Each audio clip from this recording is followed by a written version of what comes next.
Welcome to Ranju stock. FlixBus കേരളത്തിലേക്ക് operation start ചെയ്തിട്ടുണ്ട്. ബാംഗ്ലൂരിൽ നിന്ന് ആലപ്പുഴയ്ക്കാണ് അവരുടെ ഫസ്റ്റ് സർവീസ് സ്റ്റാർട്ട് ചെയ്തേക്കുന്നത്. ഈ ഫ്ലിക്സ് ബസ് എന്താണെന്ന് നമുക്ക് നോക്കാം. 2011 ജർമ്മനിയിലാണ് ഇത് സ്റ്റാർട്ട് ചെയ്തത്. ഇത് LDC ആണ്, അതായത് ലോങ് ഡിസ്റ്റൻസ് കോച്ചാണ്. മെയിനായിട്ടുള്ള സിറ്റികളെ കണക്ട് ചെയ്തിട്ട് ഓടുന്ന ലോങ് ഡിസ്റ്റൻസിൽ ഓടുന്ന പാസഞ്ചർ ബസ്സാണ് ഫ്ലിക്സ് ബസ്.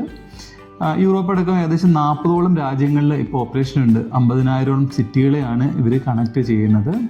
ഇവരുടെ പ്രത്യേകത എന്താണെന്ന് വെച്ച് കഴിഞ്ഞാൽ ടൈമിങ്, ഇവരുടെ സെക്യൂരിറ്റി, ഇവരുടെ പ്രൊഫഷണലിസം, ഇൻ്റർനാഷണൽ സ്റ്റാൻഡേർഡ്, പിന്നെ അതിനപ്പുറത്തേക്ക് ലക്ഷറി കോച്ചസാണ് ഇവർ ഓപ്പറേറ്റ് ചെയ്യുന്നത്.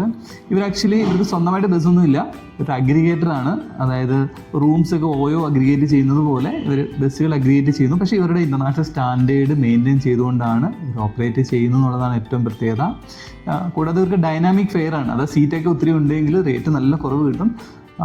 സീറ്റ് ഡിമാൻഡ് കൂടി വരുമ്പോഴത്തേന് ഇവർ റേറ്റ് കൂട്ടും.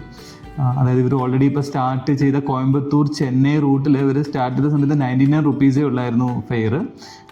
അപ്പോൾ ഇതേപോലെ നേരത്തെ തന്നെ ബുക്ക് ചെയ്യുവാണെങ്കിൽ സീറ്റൊക്കെ ഒത്തിരി ഫ്രീ ആയിട്ട് കിടക്കുവാണെങ്കിൽ നല്ല റേറ്റിൽ നമുക്ക് നല്ല ബഡ്ജറ്റ് റേറ്റിൽ നമുക്ക് എടുക്കാൻ പറ്റും. പ്രത്യേകിച്ച് കേരളത്തിൽ നിന്ന് ബാംഗ്ലൂരിലേക്കും തിരിച്ചുമൊക്കെ സ്ഥിരമായിട്ട് പോകുന്ന എല്ലാവർക്കും ഇതൊരു വളരെ ഉപകാരമാണ്. നേരത്തെ തന്നെ അവർ ഡേറ്റൊക്കെ ഷെഡ്യൂൾ ചെയ്തിട്ട് ടിക്കറ്റ് എടുത്ത് വെക്കുകയാണെങ്കിൽ നല്ല ഫെയറിൽ കിട്ടും. ഇവരുടെ സർവീസിൻ്റെ ടൈമിങ് വൈകിട്ട് 8:55 ബാംഗ്ലൂരിൽ നിന്ന് സ്റ്റാർട്ട് ചെയ്ത് 10:05 ആലപ്പുഴ എത്തും.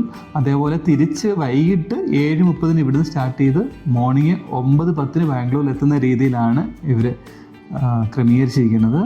ഇവിടുത്തെ സ്റ്റാർട്ടിങ് ഫെയർ നോക്കുമ്പോൾ 1400 രൂപയാണ് ബാംഗ്ലൂരിൽ നിന്ന് ആലപ്പുഴയ്ക്കായിട്ട് കാണിക്കുന്നത്.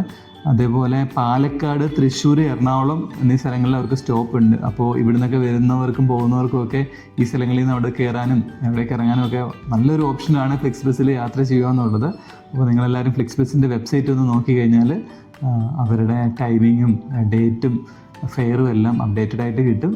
അപ്പോൾ യൂസ് ചെയ്യുന്ന കരുതുന്നു. Thank you, by.